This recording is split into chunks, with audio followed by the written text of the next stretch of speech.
Good evening, ladies and gentlemen. Thank you once again for joining us for another episode of African Youth Time Show. As you guys already know, I am Sangwa on the presentation. But before I proceed to give the space to my co-host, Mr. Melwin, let me first tell you the topic of tonight and introduce you the delightful guest of tonight. So tonight we are going to host Mr. Stacy Nyonzima, a software engineer. Mr. Stacy Nyonzima is creating AI that is transforming lives of visually impaired people. That is amazing. That is amazing work. So before I proceed to the biography of Miss Stacy Nyonzima, please allow me to welcome my co-host, Mr. Melwin. Melwin, how are you? I'm fine. How are you? I'm great, as usual. Yeah. So tonight is going to be, as usual, very inspiring. Yeah, of course. We are hosting inspiring people day by day, every Thursday. How do you feel about that? I feel great. You know, it's always a pleasure to be here.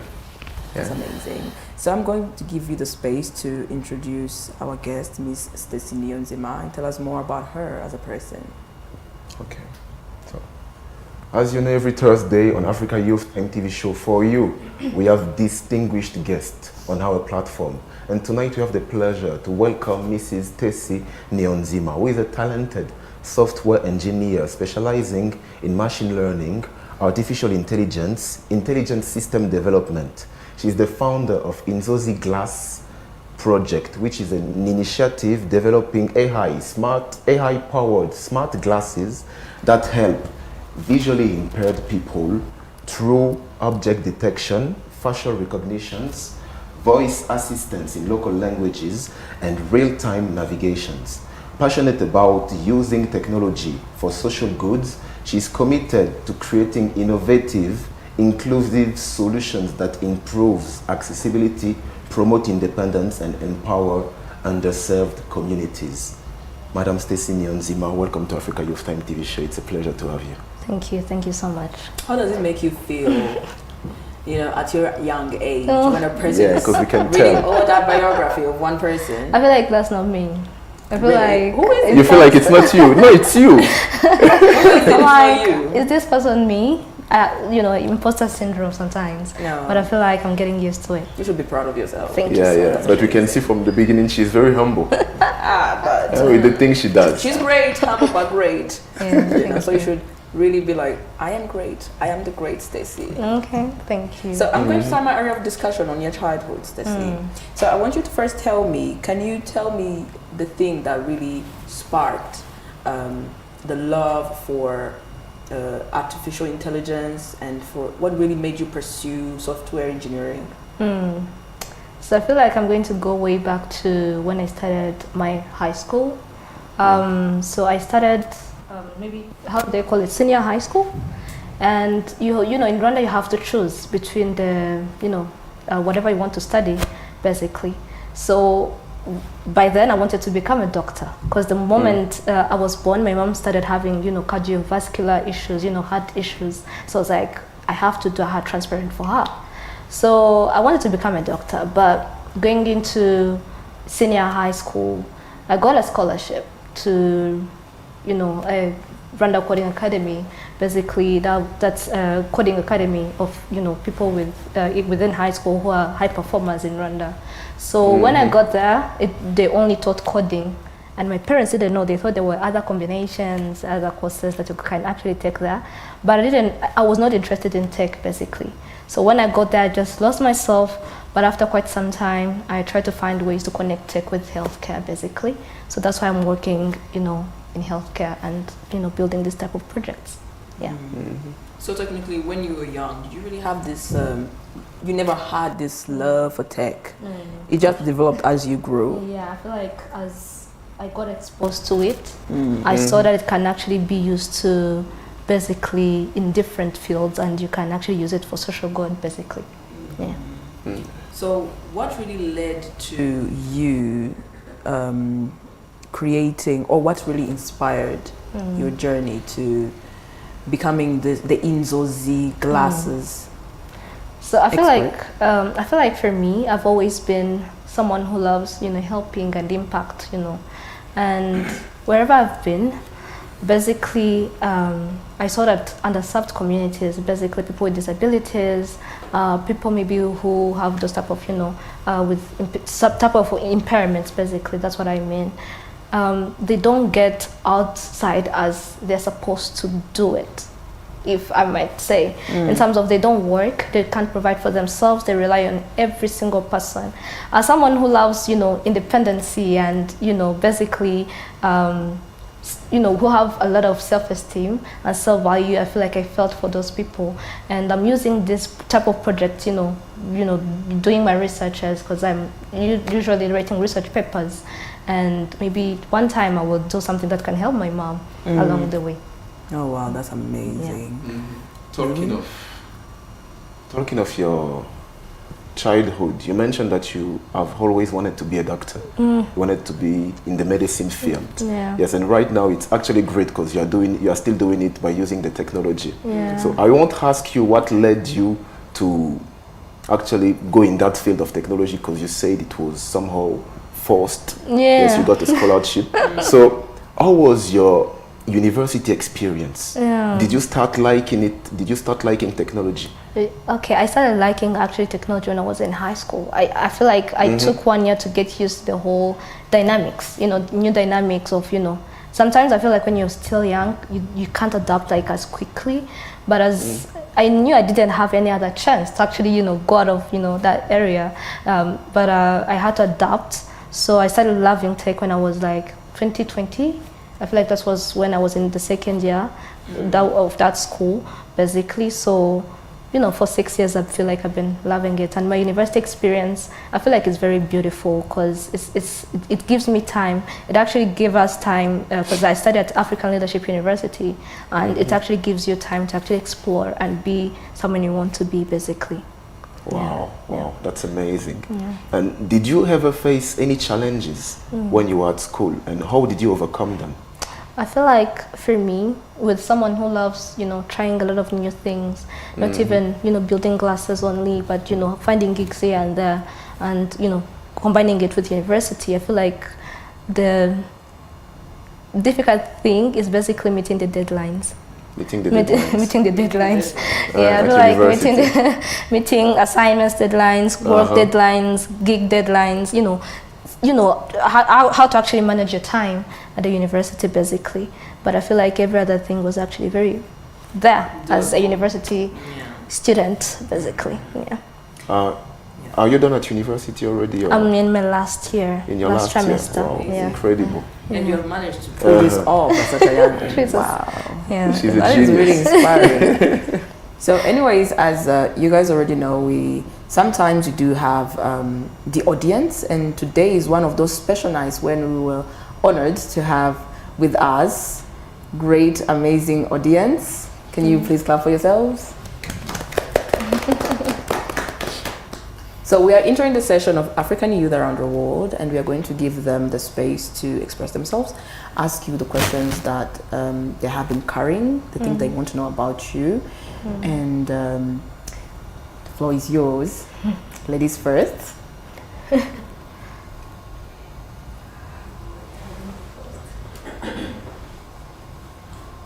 Hello. Hello. Thank you. I would like to ask maybe 2 or 3 questions. Anyway, I'm Naima.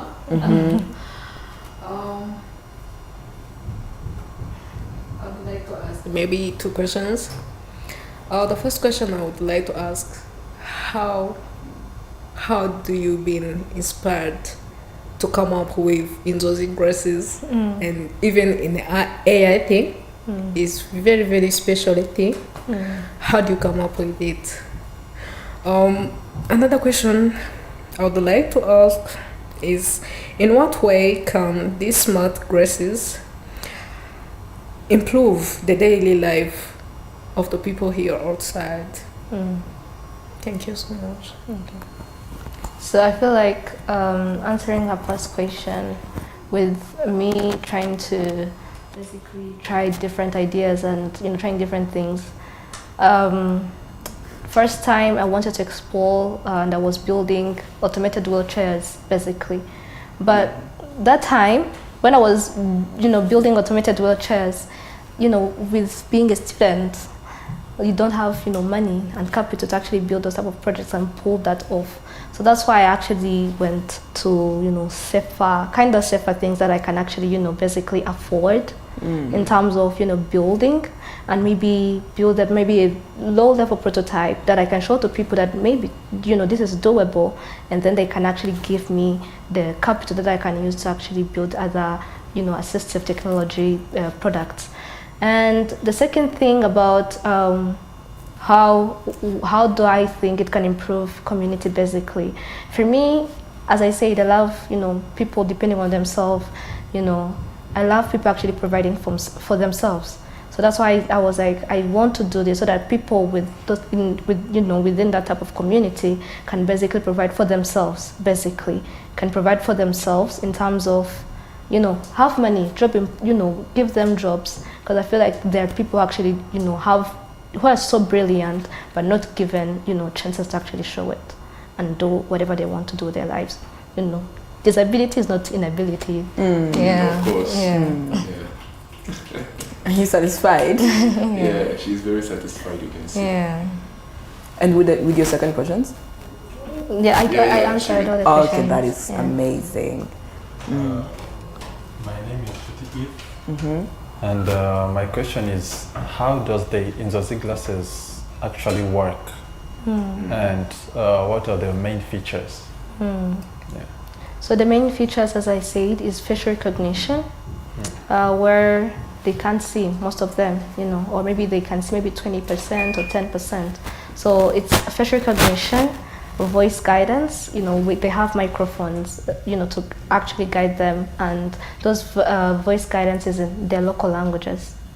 And they have environmental detection, as you can, maybe if they're going to bump into something, if it's an object, if it's a wall, they're going to tell them, okay, this is this and that and that and that. So we use machine learning, we use artificial intelligence to actually, train those type of models. Yeah.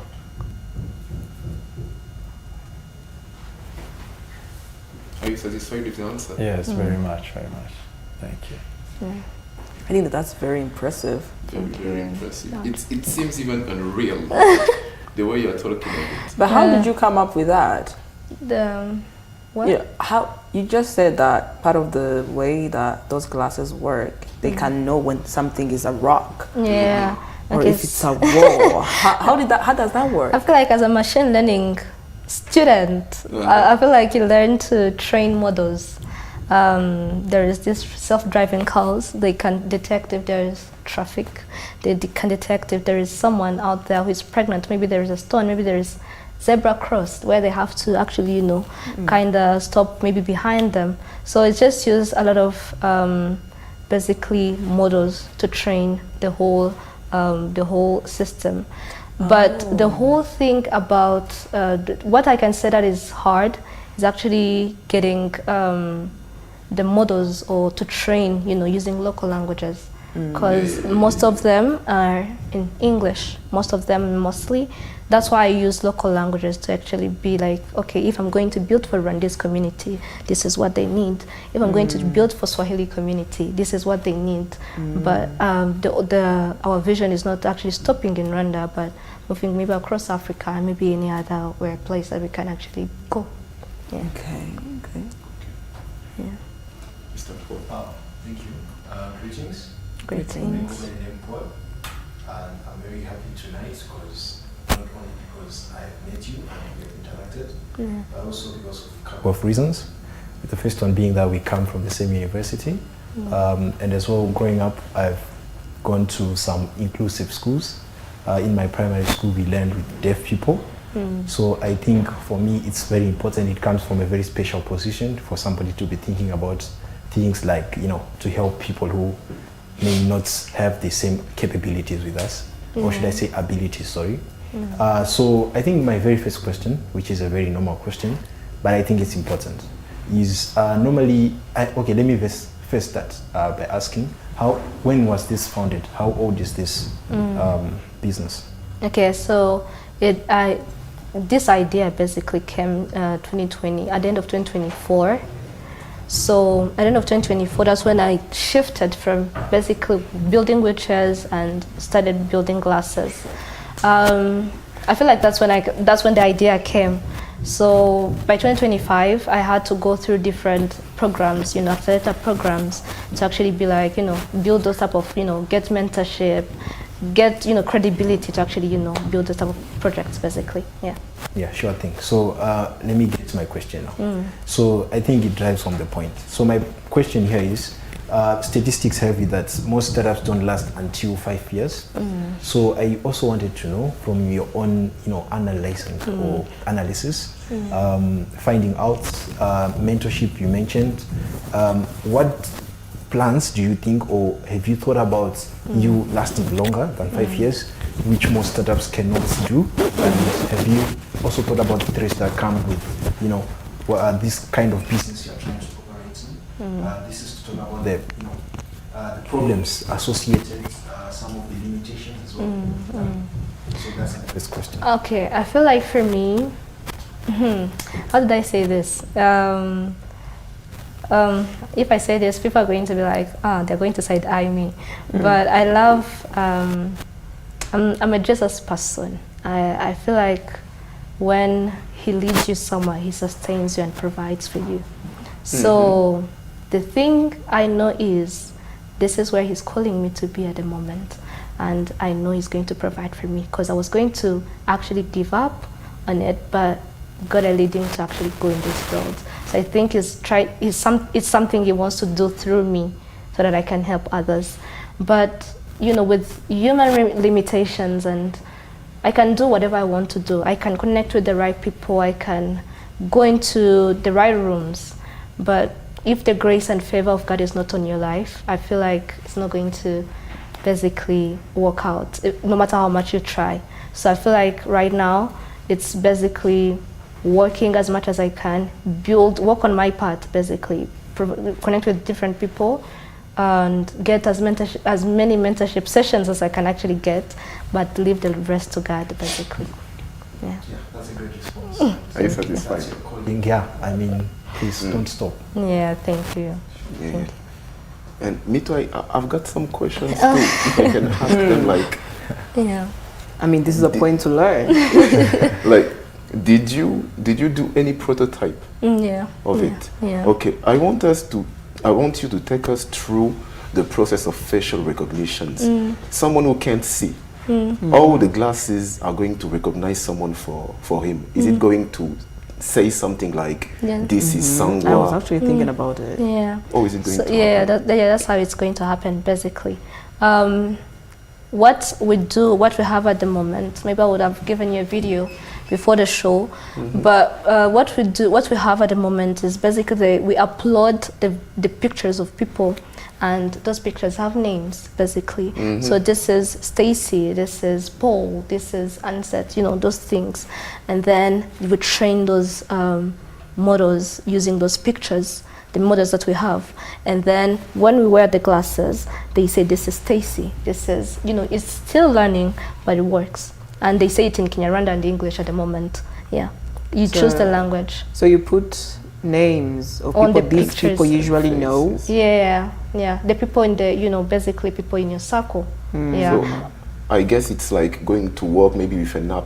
You are going to put pictures of people you know, of your relatives. No, I don't feel like, at the moment, we don't want to put it in an app, because basically there is this privacy and security issues around these people.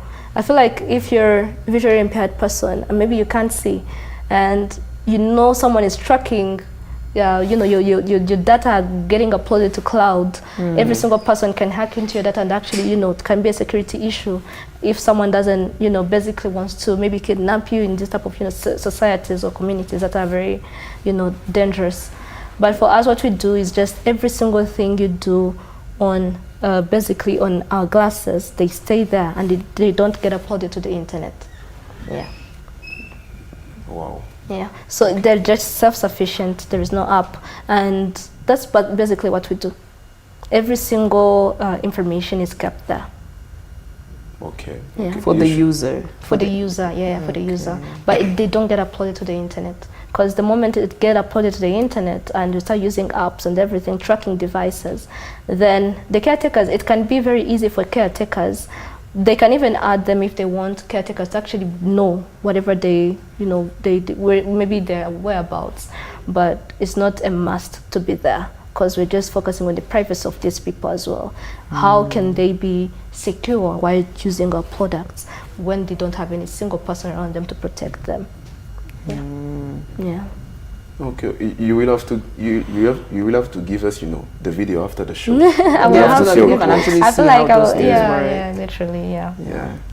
Okay. Any other question? Yeah, actually, I Mr. want Paul. to, from what you just mentioned, I feel like many people may also want to know. This question is pertaining the upbringing of the project, which is like the emergence, you trying to start up. Because I think the major problems we have when you are trying to bring up such an initiative is maybe the first thing funding to get the needed resources to start building, the mentorship, right spaces. In your case, I think you mentioned that AU actually assisted you. So what do you think, in your own point, is the right way for people who are out there to go and try their own ideas? Could it be any idea? I feel like at the moment I can recommend, looking through what you're working in.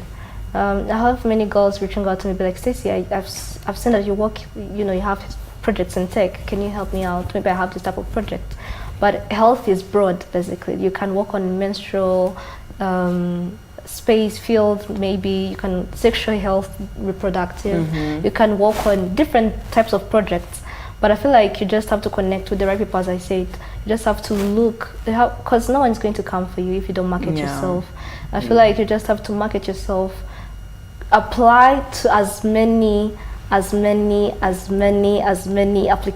that are out there. Don't fear rejections. For me, I feel like I'm immune to the rejections by now. You get so much rejected, but I feel like you just have to basically keep on trying. Don't count the rejections. Just feel like I want to get there and focus. But at the same time, if you're trying to get sponsors, based on what you're doing, you also have to look up to people who really are interested in what you're doing. I feel like, because you can't really go outside looking for, let's say, for example, people who are interested in books, or food, and then tell them that you're talking about AI, You have to be in those field of people, that you're trying to connect with. That's how they understand it better. I feel like I feel like you have to even know the target investors you're looking for. If it's the government or these investors, because for the investors they'll be looking for money. How am I going to actually, if I invest in this, how am I going to get money back? But if it's government, it's going to be looking at the impact. How many people are going to impact? So doing your business. So basically that's what you do. You just focus on the right people, balance your side and see. Yeah, that actually answers. Okay, and on which people did you focus? Like on which investor did you focus, if I may ask? For me, right now, I'm focusing on these people who help the disabled community, basically. I'm focusing on the government of Rwanda, because the first funding we got was basically from the Ministry of Youth. Via Aguka program, basically. And the second recent, even the first the first fund we got the first time, it was basically from my university. The second one was from the Ministry of Youth, and then the recent one was from basically University of Toronto in Ghana. So it's just basically you just have to focus on people who are working on those type of projects that you're interested in, and I feel like you get that. So Miss Stacey, I want to know, according to what you do, what do you think is the greatest obstacle that people, importantly in AI, are facing? In Africa, you want to reach your business to as many people as possible, right? So what do you think is really the biggest obstacle for these people, or for women, young or old, in AI? What are they facing that is not really enabling them to reach as many people as possible that they would reach, you know? I feel like I've seen great ideas from women, but at the same time, I feel like people don't trust in them as much. How do I say it? It's not feminism. It's but I feel like it's just, if you know something, you have to first prove that you can actually, you know, do it for people to actually take you seriously. Yeah, of course. That's what. Not okay. I'm talking on the behalf of women. Yeah, as a woman, as a girl, as a lady that is, you know, working in this, you know, men dominated field. That's what you have to do first. I feel like that's what is really hard. But if I'm going to talk in general, I feel like as a youth as well, I feel like people don't trust you. You have to, you know, work harder than other people and prove to them that you can actually do it. That you are capable. Yeah, that you can actually do it. Yeah, capable of building whatever you're saying. As you people said, you're like, does that exist? Yeah, it exists. It just, you know, you just have to put yourself out there. So you're trying to tell me that the only reason why majority of these AI, you know, companies don't progress and reach to as many Africans as possible is because of lack of recognition, exposure. Lack of exposure. I feel like that's one thing I can say, but I feel like at the same time they're so young, and this African community is like we're not very adaptable. We don't love adapting to things. We don't. If it's Inyanje, we'll be like, oh, why are you coming with another different brand? We just love Inyanje and we trust that. If you want, I feel like we're just, you know, that close-minded, which has to actually end if we want to progress, you know, further, because we're living in a flexible world, and every single thing is changing. So if you're not willing to be flexible enough and adaptive enough to the whole system moving around you, then you're going to get stuck behind. Yeah. And you want, I don't know, I feel like it's just something that is changing. People are getting to notice it, even the parents. But I feel like it's something that is, you know, being kind of smooth. Yeah, literally, like the world is moving so fast. You have to learn to move with it. Yeah. You know. Yeah. So, what advice? Let's come back to the young people. What advice would you give to the young people who want to venture in AI technologies, or people who want to pursue software engineering like you did? What advice would you give them? Maybe they're scared to pursue it. Maybe they think that there's no future in it. Or maybe they just want a word of encouragement to make them believe in it more. So what would you tell those people? Okay. So for me, I feel like the word of encouragement is, am I going to be a motivation speaker? No. Try. Let me try. If I'm going to speak as a motivation speaker, I feel like it's doable. If I can do it, and I haven't even started even 1% of what I want to do in whatever field I'm in, but if I can do it, and every single person can actually do it from, you know, different backgrounds, you can do it. That's what I can say. But at the same time, it's a very hard field if you're going to go into ventures and actually, you know, startup field. You have to basically hold on, because you're not going to get an income that is stable. You're going to be providing for yourself for quite some time. So you just have to basically, you know, hold on and, you know, build a tough skin. But for software engineering, if you want to get into it, just go through online courses, go and learn. If it's Python. Is it that easy? One thing I can say is you just have to know what you want to do. If it's AR and VR, just going to, you know, those frameworks or softwares that are there for AR and VR. If it's robotics, go for Arduino, go for Raspberry Pi. If it's just, you know, if it's cybersecurity, just learn different softwares that can be used in those fields and build those, you know, portfolio products or projects that can actually show people that you know you've been learning, and look for opportunities maybe of interning in different type of, you know, companies, mostly startups, and, you know, get knowledge from there and build your portfolio from that and go. You know, when you say, oh, read on the internet and this, you forget that it's there are hard. some kids who actually come from very poor family, who have little to nothing, and who can have access to those things. It's crazy. If you're going to, it's really crazy because if you're once like that, I don't know what I can help those people with. Because if you don't have information, true. you know, if you don't have information about something, then you're not going to want to do it, if I might say. Because if I haven't seen a monk growing up, how can I want to be a monk, you know? Sure.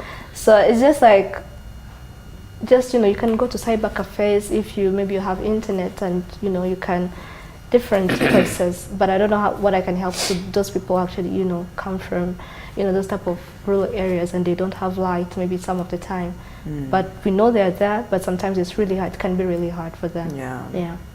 Okay. So, yeah. Talking of, you know, she mentioned about kids who can't actually afford to get information because they don't have means. But there are also, you know, people, because you are targeting, clients. Yeah. You know, one of the most common issues when new technology appear in the market is that it tend to be expensive. Yeah. What, like, how are you going to manage that problem of expensiveness, if I may say? Okay. So one thing we actually thought about that.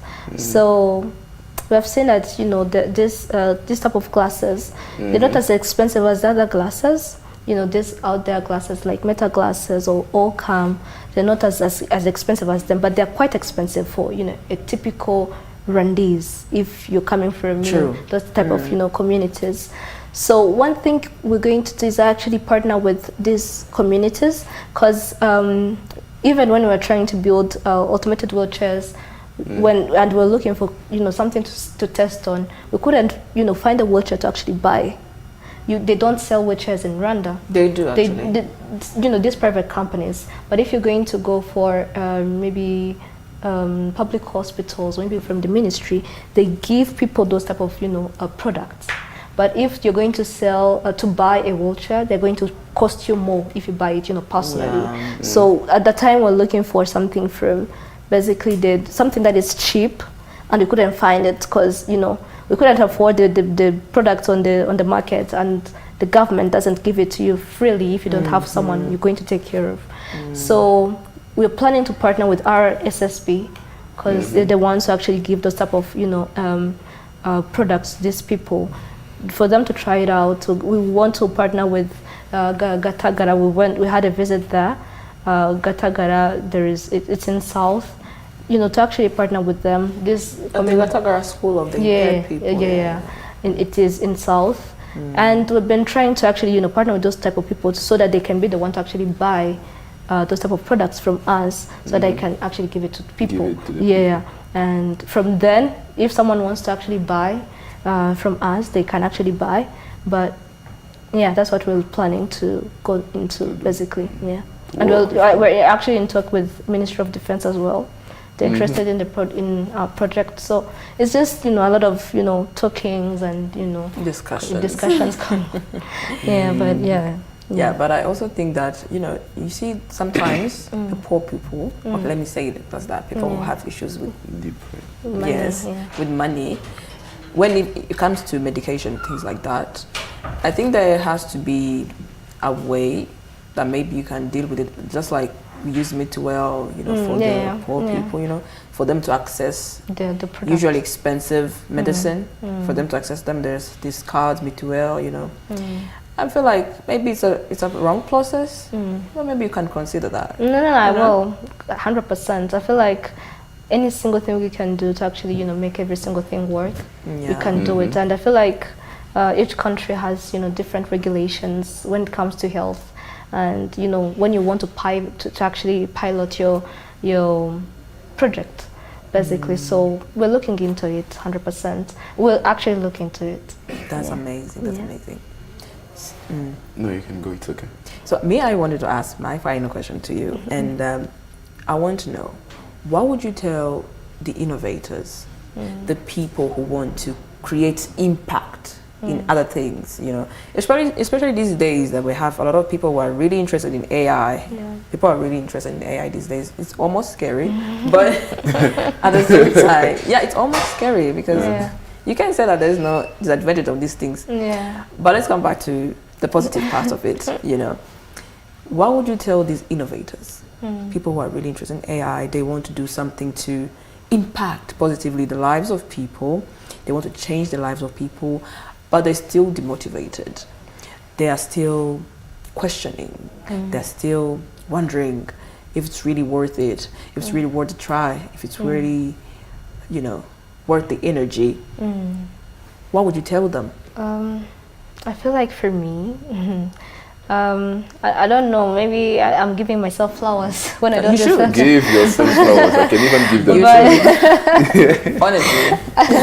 Literally, but one thing I've realized is I feel like I've built a good community around me in terms of, you know, have crazy people around you, have crazy people around me, people who are not even in my field. What do you mean by crazy?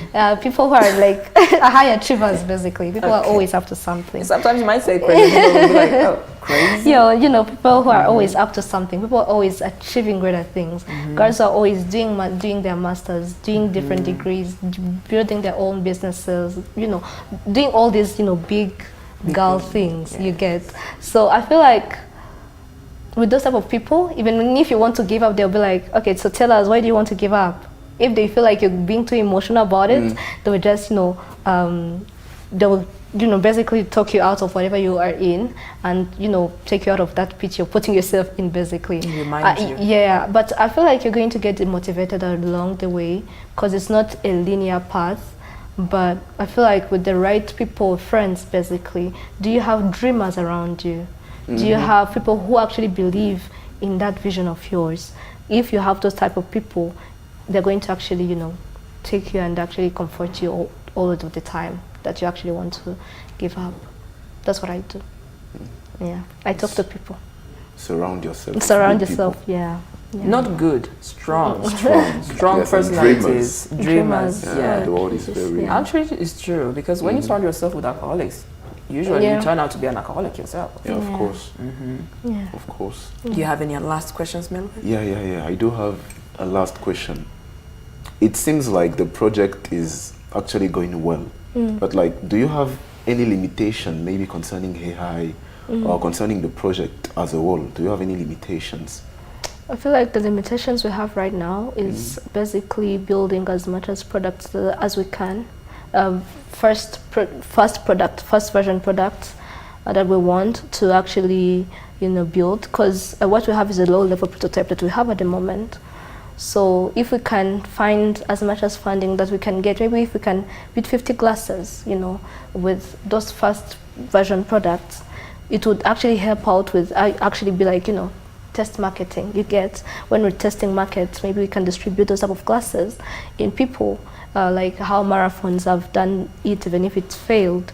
But at first you can see, people can be like, they can give you feedbacks on what they like and what they don't like. So at the moment is the funding that is not there yet. But yeah, it's there, but it's not quite what we need as well at the moment. Yeah. Okay. Yeah. Well, thank you very much. Yeah, thank you It so was much. an amazing session, wasn't it, Melvin? Yeah, it was. Honestly, needless of the fact that you are clearly young, you should give yourself flowers, girl. Thank you. We will give you after the show.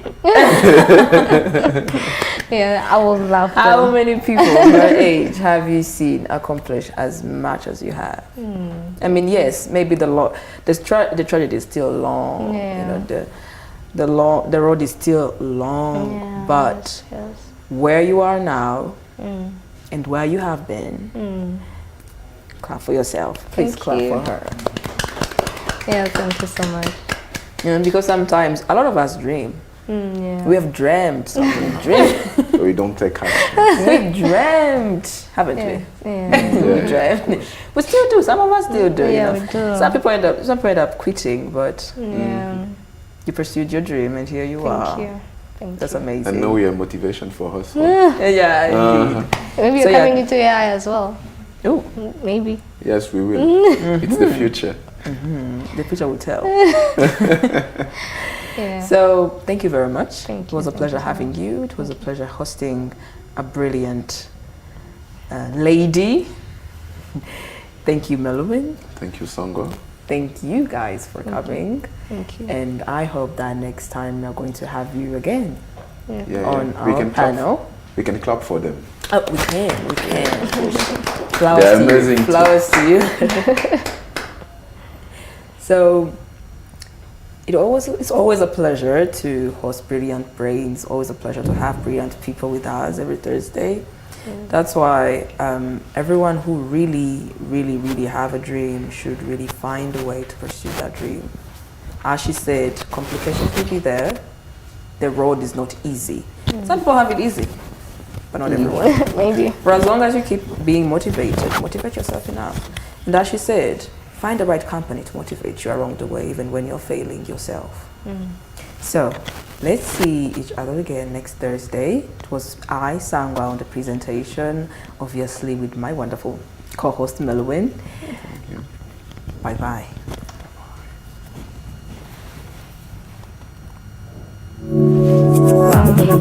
Wow.